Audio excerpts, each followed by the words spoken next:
Start. Hello, new bright day में आप सभी का स्वागत है। और आज मैं एक महत्वपूर्ण लेक्चर मैथमेटिक्स का, जिसका नाम है प्रायिकता, प्रोबेबिलिटी। इसको कई नामों से जाना जाता है। संभावनाएं, किसी भी काम के होने के चांस या किसी भी घटना के होने या न होने के कितने चांस हैं, कितनी संभावनाएं हैं, तो ये सब चीजें प्रायिकता के अंतर्गत काउंट की जाती हैं। इसी में आज हम इसके सबसे पहले एक बेसिक कॉन्सेप्ट को समझेंगे कि प्रायिकता क्या होती है, प्रोबेबिलिटी क्या चीज है।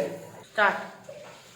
हेलो, चलिए स्टार्ट करते हैं। इसमें प्रायिकता मतलब प्रोबेबिलिटी।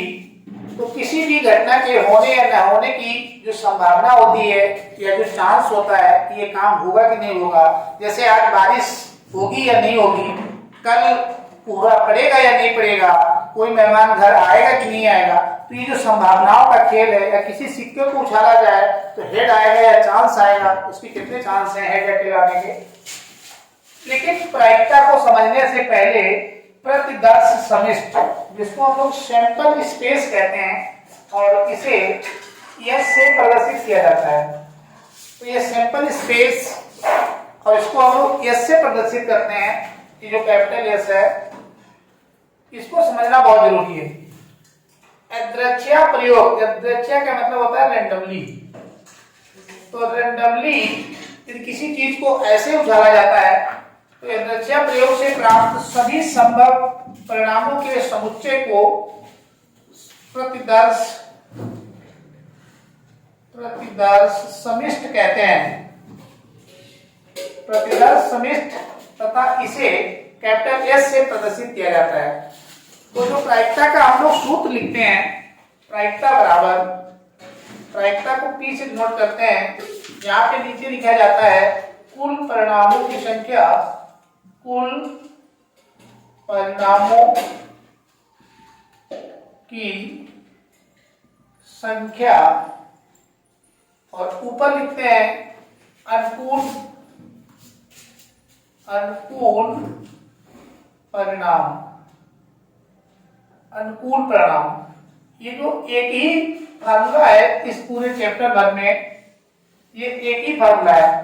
तो इसमें जो कुल परिणामों की संख्या होती है, इसी को प्रतिदर्श समिष्ट कहा जाता है। तो ये प्रतिदर्श समिष्ट वही है।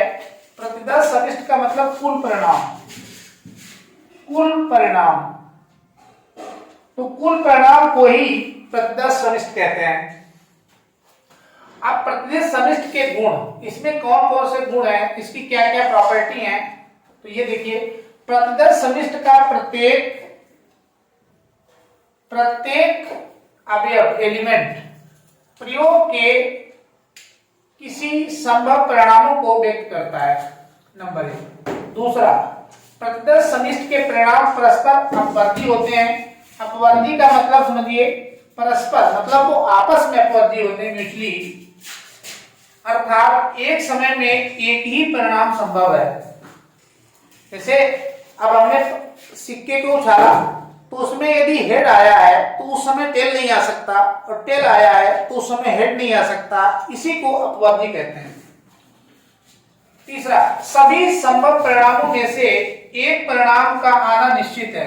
तो जितने संभव परिणाम हैं जो आपके सैंपल स्पेस हैं, तो उसमें से कोई न कोई एक परिणाम का आना संभव है, मतलब वो आएगा ही आएगा, वो उसका आना निश्चित है। ऐसा नहीं है कि हमने पासा को उछाला या सिक्के को उछाला तो वो सिक्का सीधे खड़ा हो जाए, या तो हेड आएगा या टेल आएगा, कोई न कोई तो आना संभव है, निश्चित है। फिर उसके बाद में घटना, इवेंट्स। प्रतिदर्श समिष्ट एस के प्रत्येक के किसी उप समुच्चय, उसमें से कोई सबसेट जो लेंगे उसे घटना कहा जाता है। तो समझने के लिए ऐसे समझ लो, जब सिक्के को उछालेंगे तो उसमें हेड या टेल दो बनेंगे, या तो हेड बनेगा या टेल बनेगा। तो इसमें से या तो हेड आएगा या टेल आएगा, तो उसमें या तो हेड को ले लीजिए या टेल को ले लीजिए। तो ये जो हेड या टेल लेंगे, यही उप समुच्चय है। तो इन्हीं को घटना कहा जाता है। जिंदगी में जितने कार्य होते हैं वो सब घटनाएं हैं। बादल का आना, बारिश का होना, ये सब घटनाएं हैं। अब यहाँ पे एक चीज जरूरी है कि घटनाओं के प्रकार, ये कितने प्रकार की हैं? तो घटनाएं जो मेनली हैं वो आपकी 6 प्रकार की हैं। तो जो प्रायिकता में जो घटनाओं जो आपको करनी पड़ेंगी पूरे बुक भर में, वो मैक्सिमम 6 टाइप की है। पहली सरल घटनाएं, सिंपल इवेंट्स। तो ये सिंपल इवेंट्स, सरल घटनाएं।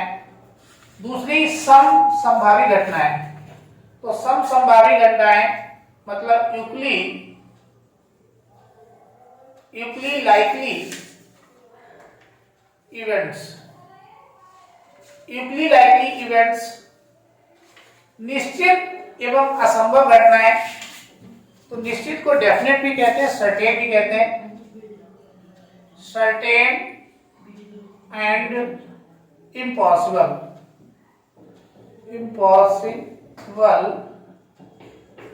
इवेंट्स। तो सर्टेन एंड इम्पॉसिबल इवेंट्स पूरक घटनाएं, कॉम्प्लीमेंट्री इवेंट्स, मिश्र या यौगिक घटनाएं, कंपाउंड इवेंट्स, परस्पर अपवर्ती घटनाएं, म्यूचुअली एक्सक्लूसिव इवेंट्स। तो यहाँ पे नाम सीखिए, फिर इनको बताते हैं क्या होती हैं ये। पहली है सरल घटनाएं, दूसरी है समसंभावी घटनाएं, इक्वली लाइकली इवेंट्स, तीसरी है निश्चित एवं असंभव घटनाएं, सर्टेन एंड इम्पॉसिबल इवेंट्स, पूरक घटनाएं, और मिश्र या यौगिक घटनाएं, परस्पर अपवर्ती घटनाएं। इनको मैं आपको एक ही एग्जाम्पल के माध्यम से सारी घटनाओं को समझा दे रहा हूं। चलिए अब इनको हम लोग बारी बारी से समझते हैं कि सरल घटनाएं क्या होती हैं। सरल घटनाओं को यहाँ पे एक्सप्लेन करते हैं, लिख लीजिए यहाँ पे इसी के आगे, सरल घटनाएं। सरल घटनाएं। तो सरल घटनाएं जो आपकी सिंपल इवेंट्स हैं, सिंपल इवेंट्स। देखिए सरल घटना का मतलब ये होता है कि जो अधिकतम घटनाएं होती हैं प्रतिदर्श समिष्ट वाली, उसमें से कोई एक घटना ही घटे, एक ही प्रतिदर्श बिंदु हो। जैसे उदाहरण समझिए, माना जब किसी पासे को एक बार उछाला जाता है तो क्या होता है? तो 2 अंक ऊपर आना। तो किसी को उछाला गया तो उसमें कुल परिणाम पहले निकालिए। सबसे पहले इसमें कुल परिणाम ले लीजिए, कुल परिणाम। तो जो कुल परिणाम होंगे इसी को कहा जाता है प्रतिदर्श समिष्ट, और एस से डिनोट करते हैं। तो ये आपके जब किसी डाइस को उछालोगे तो इसमें या तो 1 आएगा या 2 आएगा या 3 आएगा या 4 आएगा या 5 आएगा या 6 आएगा, और इसे कर्ली ब्रैकेट में लिखते हैं ये। तो ये इसके टोटल परिणाम है, इसी को ही प्रतिदर्श समिष्ट कहते हैं। तो किसी पासे को उछालोगे तो इन्हीं में से कोई आएगा। अब इनमें से कहे कि एक अंक केवल एक अंक ले लिया जाए, एक अंक का उपसमुच्चय ऐसे कह दें, या कह दें एक अंक आने की घटना। तो दोनों बातों से कहा जा सकता है। तो एक अंक ऊपर आने की घटना, तो ये तो एक ही रहेगी। एक अंक के एक बार उछालने में एक ही बार आ सकता है। तो जब आपकी कोई घटना एक ही रहे तो उसे सिंपल स्पेस या सरल घटनाएं कहा जाता है। इसमें इनमें से कोई एक ही रहना है, तो ये सरल घटना में काउंट हो जाती है। ये एग्जाम्पल इसके लिए। समभावी घटना है, इसको देखिए। समभावी घटनाएं, समभावी घटनाओं को इंग्लिश में इक्वली लाइकली इवेंट्स कहते हैं। Equally likely events. देखिए, ये एक बहुत सिंपल तरीके से समझिए इसको कि हमने इसको सिक्के के समान में समझिए। किसी सिक्के को एक बार उछाला जाता है, उछाला जाता है। तो किसी सिक्के को एक बार उछाला जाता है तो उसमें हेड या टेल अधिकतम दो ही घटना होंगी। तो दो घटनाओं में से हेड या टेल, हिंदी में कहें तो चित या पट, तो सन या उत्तर, इसके तीन नाम होते हैं। चित या पट भी कहते हैं। तो ये होता है चित, ये होता है पट। तो चित या पट या फिर हेड या टेल, जो आपको आसान लगे, इसको हेड भी कह सकते हैं और ये आपका टेल। तो दोनों के आने के, सम मतलब समान, संभावी मतलब चांस, तो दोनों के आने के समान चांस हैं। समान चांस का मतलब होता है अवसर। समान चांस, चांस कहिए, समान अवसर है। तो ऐसी घटनाएं जिनके घटने की समान संभावना होती है, तो हेड की भी 50% रहेगी और टेल की भी 50% रहेगी। दोनों को, सिक्कों को उछालने में 50-50% चांस है कि हेड हो सकता है और 50% चांस है कि टेल हो सकता है। 50 के अलावा 49 नहीं हो सकता, क्योंकि दोनों के बराबर बराबर चांस है। तो सम मतलब होता है समान और संभावी मतलब संभावनाएं, संभावनाएं। तो जब दोनों घटनाओं के आने की संभावनाएं या दो से ज्यादा घटनाओं के आने की संभावनाएं समान हो, तो ऐसी घटनाओं को समसंभावी घटनाएं कहते हैं। तो दो को आप समझ गए होंगे।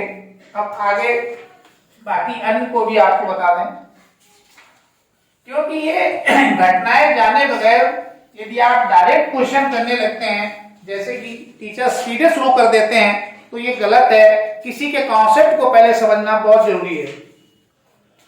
अब उसके बाद में निश्चित एवं असंभव घटनाएं, तीसरी वाली को आप एक्सप्लेन कर रहे हैं।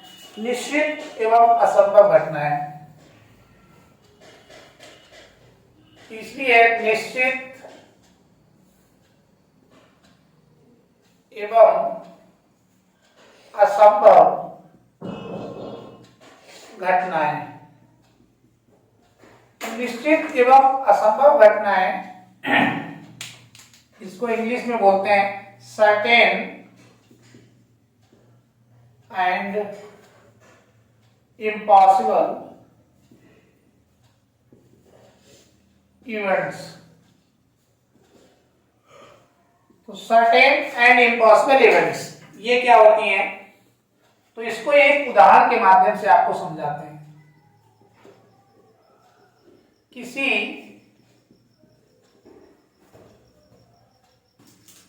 सिक्के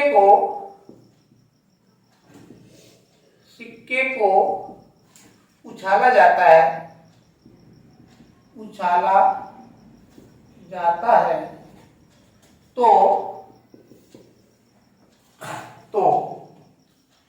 हेड या टेल, तो हेड या टेल आने की तो संभावनाएं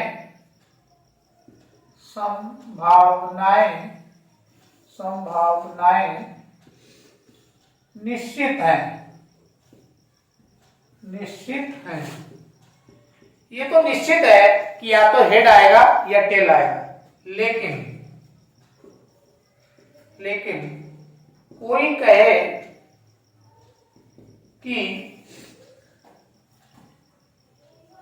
कि न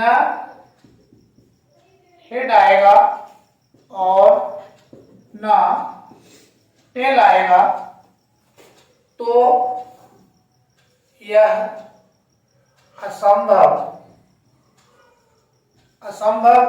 घटना है तथा इसे फाई से व्यक्त किया जाता है। तो इसमें न हेड आए न टेल आए, तो ऐसा तो असंभव है। कोई तो आएगा, या तो हेड आएगा या टेल आएगा, तो कोई तो रहेगा इसमें से। अब इसलिए हेड या टेल दोनों में से कोई ना आए, तो ऐसा ये क्या है, असंभव है। तो ये असंभव घटना बन जाएगी, और असंभव घटना को फाई से दिखाया जाता है। इसको फाई से नोट करते हैं। फाई एक ग्रीक भाषा का शब्द है, तो ये ध्यान रखना।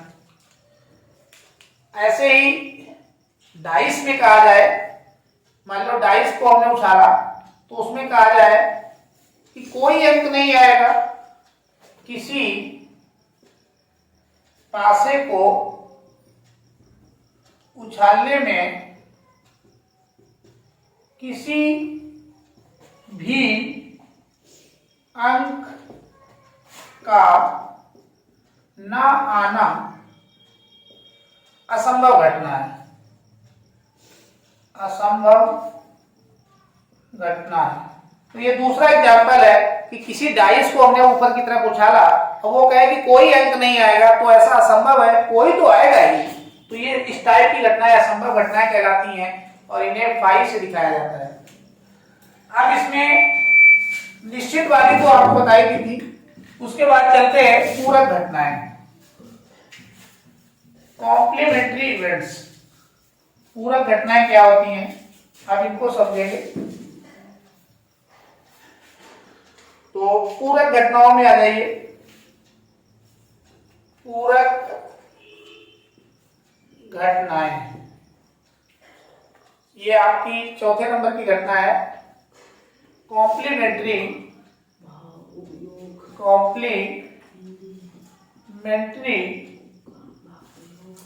इवेंट्स। तो कॉम्प्लीमेंट्री इवेंट्स क्या होती हैं, देखिए इसको एक एग्जाम्पल के माध्यम से आप आसानी से समझ सकते हैं। किसी पासे को उछाला जाता है, तो जब पासे को उछालोगे तो सैंपल स्पेस क्या आएगा, कुल घटनाएं क्या आएंगी, या तो 1 आएगा या 2 आएगा या 3 आएगा, या 4 आएगा या 5 या 6। इसके अलावा और कोई नहीं, यही घटनाएं हो सकती हैं। अब एक कोई घटना घटी पहली कि उसमें 2 आया, 4 आया, 6 आया, यानी सम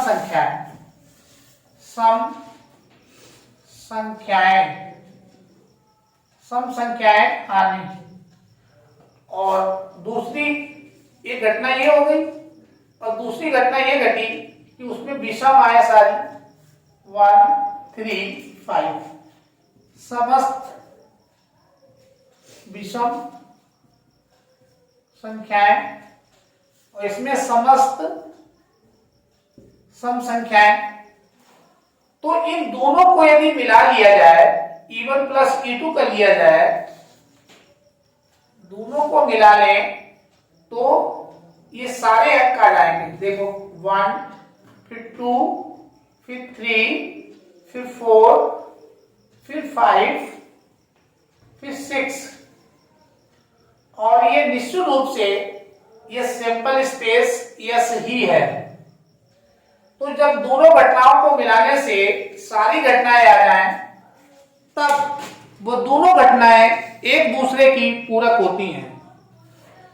तो ये दोनों एक दूसरे की पूरक हैं। ये दोनों एक दूसरे की, तो यहां पे नोट में लिख लो E1 प्लस E2 दोनों एक दूसरे की पूरक घटनाएं हैं, क्योंकि दोनों मिलकर के सैंपल स्पेस E1 यानी कि जो E1 प्लस E2 है ये बराबर हो जा रहा है S सैंपल स्पेस S के।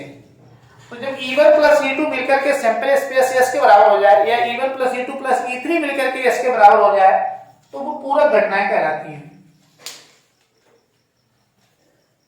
अब इसमें आगे बढ़ते हैं और यौगिक घटनाएं देखते हैं। इसको भी एक डाइस के मदद से ही आप समझ लीजिए। यौगिक घटनाएं 5वें नंबर की है यौगिक घटनाएं, कंपाउंड इवेंट्स। कंपाउंड इवेंट्स देखिए, इसको भी एक डाइस की मदद से समझिए। एक पासे को उछाला जाता है, तो एक पासे को उछाला जाता है तो इसमें सैंपल स्पेस क्या बने, तो मान लीजिए सैंपल स्पेस तो 1 या तो 1 आएगा या 2 आएगा या 3 आएगा या 4 5 6 इन्हीं में से कोई रहेगा सैंपल स्पेस कुल घटनाएं, या इसको कुल परिमाण कहते हैं, कुल परिणाम। अब उसके बाद में कोई घटना घटी, मान लो E1, तो E1 जो है वो आपकी 2 3 और 6 है, और दूसरी जो E2 आई वो भी आपकी 1 5 और 6 आ गई। तो इसमें एक घटना देखो कॉमन हो गई। दोनों में जब दोनों में एक घटना कॉमन हो जाए तो ऐसी घटना को तो E1 इंटरसेक्शन E2 जिससे डिनोट किया जाता है और ये 6 है। तो ये वाली जो घटना है इसे जब जिनमें दोनों में कोई एक चीज कॉमन है तो इसे यौगिक घटना कहते हैं। तो ये जो नया 6 आएगा तो ये मान लो E3 है, तो E3 जो है ये इसमें भी है इसमें भी है, तो यहां पे नोट कर लीजिए E3 दोनों में, दोनों का मतलब E1 तथा E2 दोनों में है, अर्थात E3 आपकी यौगिक घटना है। इस तरीके से जो तो दोनों में पाया जाए तो वो यौगिक घटना कहलाती है। अब बचा हुआ है परस्पर अपवर्ती घटनाएं। ये 6 और लास्ट घटनाएं हैं परस्पर अपवर्ती घटनाएं।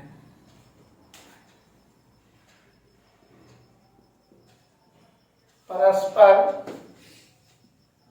अपवर्ती घटनाएं,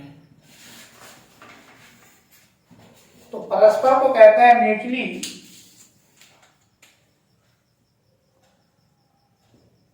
mutually exclusive events. Mutually exclusive events ये देखिए कौन सी होती हैं। अपवर्ती का मतलब ही होता है एक आएगा तो दूसरा नहीं। एक उदाहरण देखिए इसका, एक एग्जाम्पल के माध्यम से समझिए।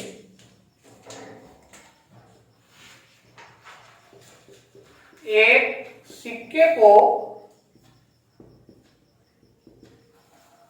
उछाला जाता है तो यदि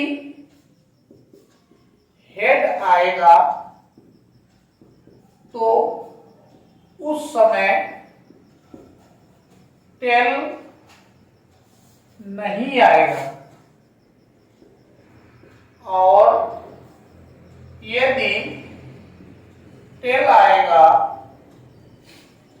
तो उस समय हेड नहीं आएगा। तो इस प्रकार की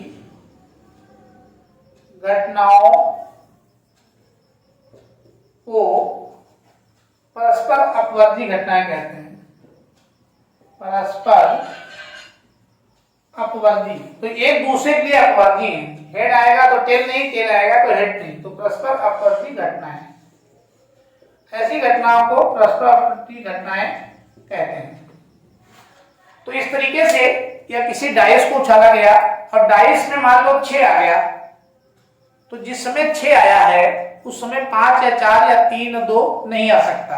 तो ये अपवर्ती घटनाएं होती, एक जब घटती है तो उस समय दूसरी नहीं घटती।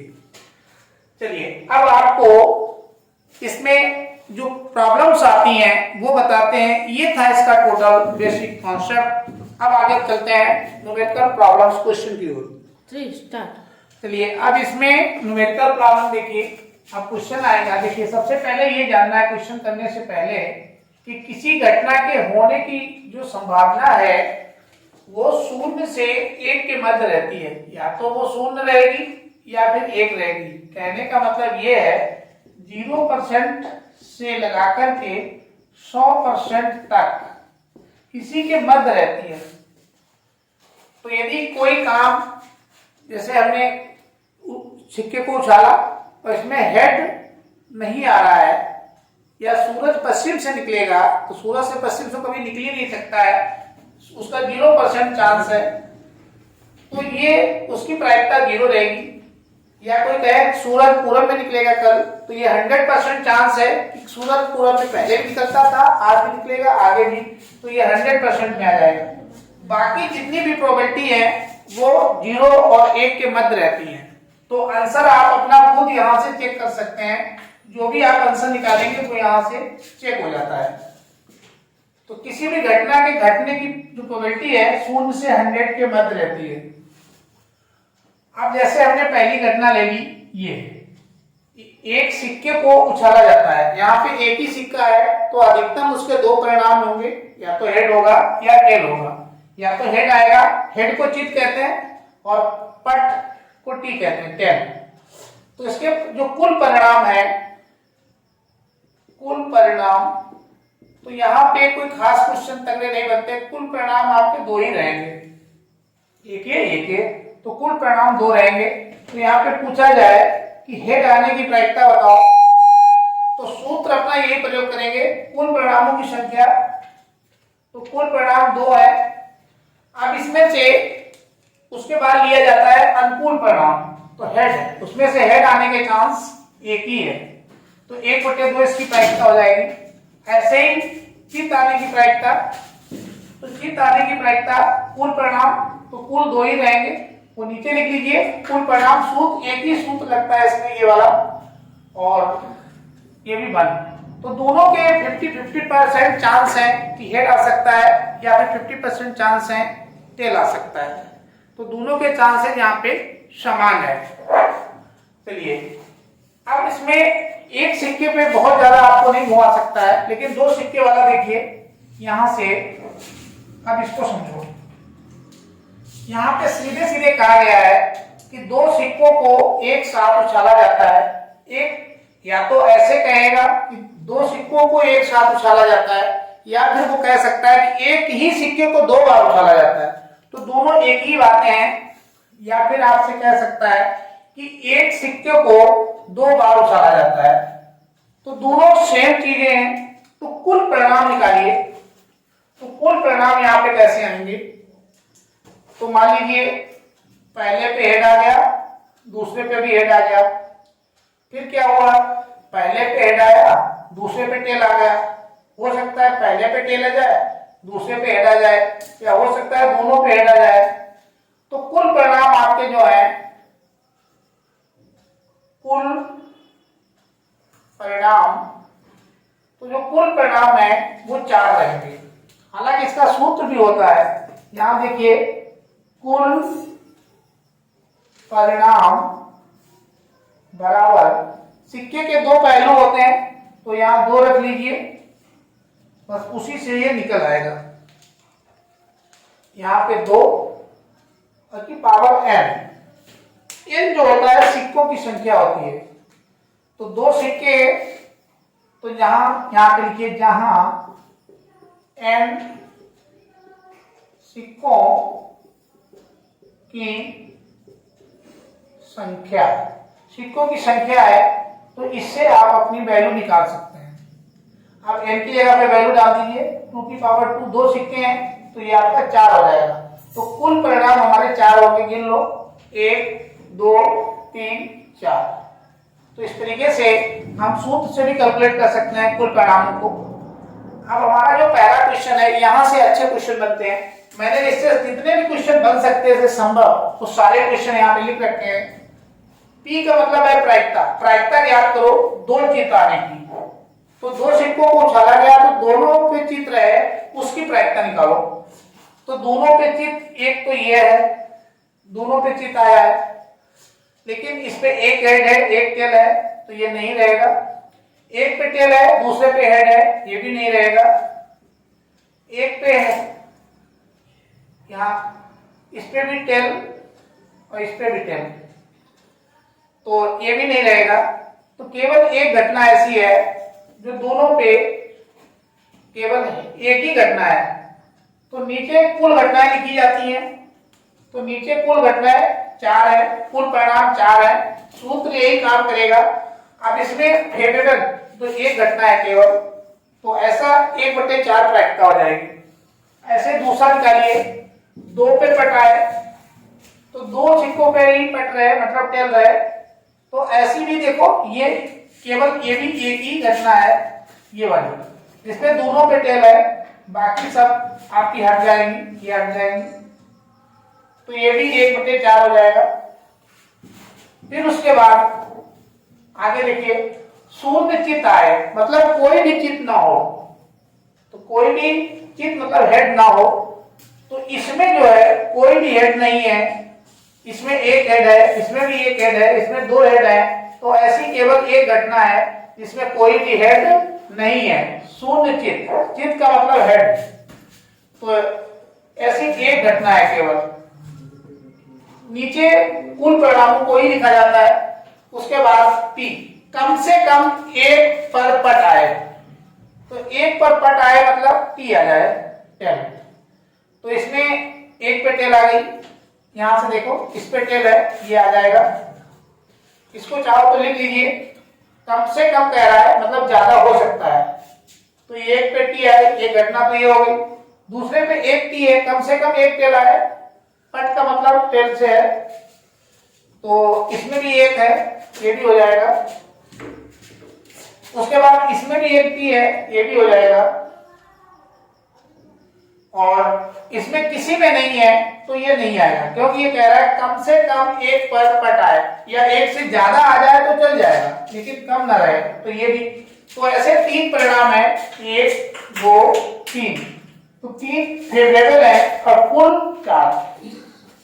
उसके बाद पूछा गया कम से कम एक पर चित्त आए, सेम प्रोसेस है, कम से कम एक पे चित्त आए, तो यानी कि दोनों पे आ जाए, अच्छी बात है, तो ये हो जाएगा। एक पे चित्त आए, ये भी है, एक भी है, इसमें कोई नहीं है तो ये नहीं चलेगा, तो ये आपका हो जाएगा HH, उसके बाद HP, उसके बाद PH, तो ये इसकी भी 3 घटनाएं रहेंगी, तो 3/4 इसकी प्रायिकता हो जाएगी। इसी सूत्र का प्रयोग करेंगे। फिर इसमें कह रहा है कि अधिक से अधिक एक पर पट आए, यहीं से बच्चे फंसते हैं, ये थोड़ा सा कठिन पार्ट हो जाता है। अधिक से अधिक एक पर पट आए, तो अधिक से अधिक एक पे पट रहे मतलब टी रहे, पट का मतलब टी, अधिक से अधिक मतलब ज्यादा से ज्यादा एक पर टी आ सकता है, यानी दोनों पे टी नहीं आएगा, ऐसे समझो, यानी कि दोनों पे टी नहीं आएगा, एक पे टी आ सकता है, एक पे टी आ सकता है, एको पर ना टी हो, अच्छी बात है, तो ये भी आ जाएगा। अधिक से अधिक एक पर ही टी है, तो टोटल घटना है हमारी 1 2 3, कहने का मतलब एच एच टी और टी एच ये रहेगी, तो टोटल घटनाएं हो जाएंगी 3, टोटल नीचे 3 फेवरेबल। फिर कह रहा है अधिक से अधिक एक पर जीत आए, तो ये भी सेम है, एक पर जीत आए अधिक से अधिक, मतलब ज्यादा से ज्यादा एक पे जीत आ जाए। इसमें दोनों जीत आए ये नहीं रहेगा, इसमें एक पे रहेगा, इसमें एक पे रहेगा, इसमें एकों पे नहीं है तो रहेगा, कम से कम तो रह सकता है लेकिन अधिक से अधिक नहीं, तो ये भी 3/4। तो इस टाइप से पूरा कॉन्सेप्ट मैंने 2 सिक्कों के लिए लिया है, एक और बचा है, 3 सिक्के होंगे तब क्या होगा, चलिए उसको भी बताते हैं। चलिए अब इसमें हम लोग करते हैं, ये घटना ली है, 3 सिक्कों को एक साथ उछाला जाता है, या हम कह सकते हैं कि एक सिक्के को 3 बार उछाला जाता है, दोनों एक ही बातें हैं, चाहे 3 सिक्कों को एक साथ उछाला जाए या एक सिक्के को 3 बार उछाला जाए। अब इसके लिए हमने समस्त क्या क्या क्वेश्चन पूछे जा सकते हैं वो सब लिख रखे हैं। अब इसमें सबसे पहले ये नीचे वाला कुल परिणाम निकालते हैं, तो कुल परिणाम निकालने का एक आसान तरीका है, एक तो आपके पास सूत्र है तो सूत्र लगा लीजिए, तो कुल परिणाम, तो सिक्का है तो उसके 2 पहलू होंगे, 3 सिक्के हैं तो 3 कर लीजिए, तो टोटल हो जाएंगे 8, तो कुल परिणाम आपके 8 हो जाएंगे। अब मान लो कैसे लिखेंगे, तो 4 बार हेड लिख लीजिए, हेड हेड हेड हेड, जितना हो उसका आधा, फिर उसके बाद आप लिख लीजिए, थोड़ा सा इसको इधर शिफ्ट करते हैं, हेड हेड हेड हेड, 4 बार लिख लिया, तो 4 बार टेल लिखो, टेल टेल टेल टेल, फिर 2 बार हेड लिखो, हेड हेड, फिर 2 बार tail tail head head tail tail, फिर उसके बाद एक बार head tail head tail head tail head tail. ये निश्चित रूप से 8 प्रमाण जो परिणाम बनेंगे वो आएंगे, और फार्मूले से भी हमने निकाल लिए, 1 2 3 4 5 6 7 8, यही हमारे 8 परिणाम बनते हैं। अब इसमें चलिए करते हैं, कैसे करेंगे, प्रायिकता ज्ञात करो, 3 चित्त आए, तो 3 चित्त, ये तो हेड है ये टेल है, 3 चित्त वाली घटना देखो, एक तो ये है, बाकी 3 वाली कोई नहीं है, तो नीचे कुल परिणामों की संख्या, तो कुल परिणाम हमारे 8 है, नीचे 8 आ जाएगा, और उसके बाद में 3 चित्त होने की घटना का 1 है, तो 1/8 हमारा आंसर हो जाएगा, 1/8, यही प्रोबेबिलिटी हो गई। प्रायिकता ज्ञात करो, शून्य चित्त, कोई भी चित्त ना है, तो कोई भी चित्त ना है, इसमें तो तीनों चित्त है, इसमें जो है आपके 2 है, इसमें 2 है, इसमें 1 है, इसमें 2 है, इसमें 1 चित्त है, इसमें 1 है, इसमें एको नहीं है, तो यही है, इसमें कोई चित्त नहीं है, अर्थात 1/8।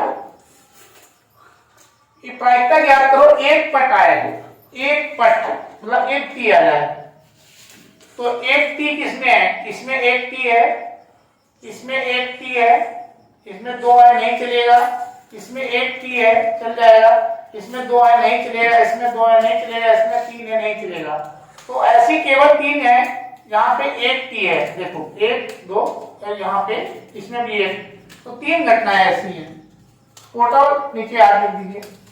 प्रायिकता ज्ञात करो 2 पट, तो 2 पट, पट मतलब टी, तो 2 टी वाले, इसमें 2 टी नहीं है नहीं चलेगा, ऐसे छांट लिया जाता है, और इसको चाहो यहां लिख भी सकते हो, इसमें 2 टी नहीं है नहीं चलेगा, क्योंकि हमें 2 टी चाहिए, पट मतलब टी, तो इसमें 2 टी नहीं है, इसमें 2 टी है ये चल जाएगा, इसमें 2 नहीं है नहीं चलेगा, इसमें 2 है चल जाएगा, इसमें 2 है चलेगा, और इसमें 3 है, इनको 2 टी वाला चाहिए, तो कुल कितना है 1 2 3, तो ऐसे 3 है 3/8, कम से कम 2 चित्त आए, यानी कि ज्यादा हो सकते हैं लेकिन कम से कम 2 चित आए। तो इसमें 3 है, अब इसको हटा दो फिर बनाए। इसमें 3 है, कम से कम 2 है, मतलब ज्यादा रह सकते हैं। तो ये आ जाएगा कम से कम 2 चित्र है, चित्र का मतलब हेड। तो इसमें 2 है, कम से कम 2, ये आ जाएगा। इसमें 2 है, आ जाएगा। इसमें 1 ही है, नहीं आएगा। कम से कम 2 रहने चाहिए, ज्यादा हो सकता है। इसमें 2 है, आ जाएगा। इसमें 1 है, नहीं रहेगा। इसमें 1 है, नहीं रहेगा, नहीं रहेगा। तो 1 2 3 4, केवल 4 घटनाएं ऐसी हैं जिसमें 2 चित्र आ रहे हैं। इस तरीके से इसमें सिलेक्ट कर लिया जाता है। फिर कह रहा है प्रायिकता ज्ञात करो, कम से कम 2 पट आए। तो वही चीज है, देखिए ऐसे निकालेंगे 2 पट वाला। तो पट का मतलब होता है टी, तो 2 टी ज्यादा हो सकती हैं, कम से कम 2 होनी चाहिए।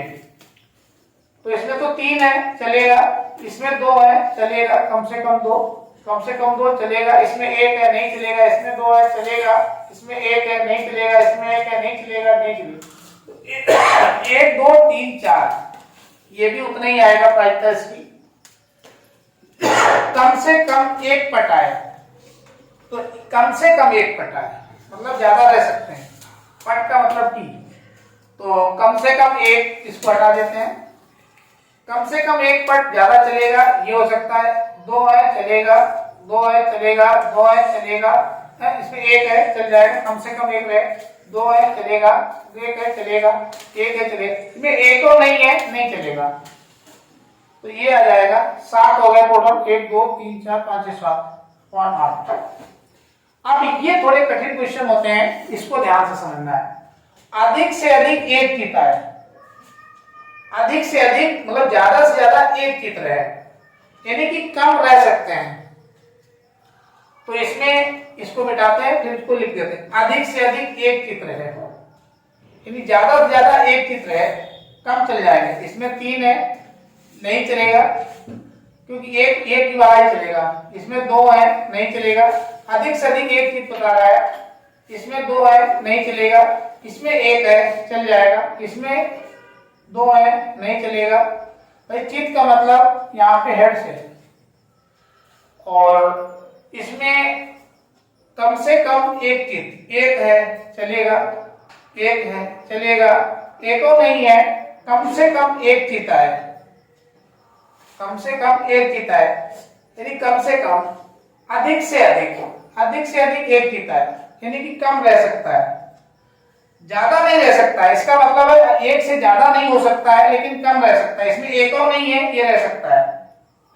तो टोटल कितने हो गए? 1। इनको घटनाओं को आप यहाँ चाहें तो लिख सकते हैं। जैसे इसमें एक परिणाम है HTT, दूसरा।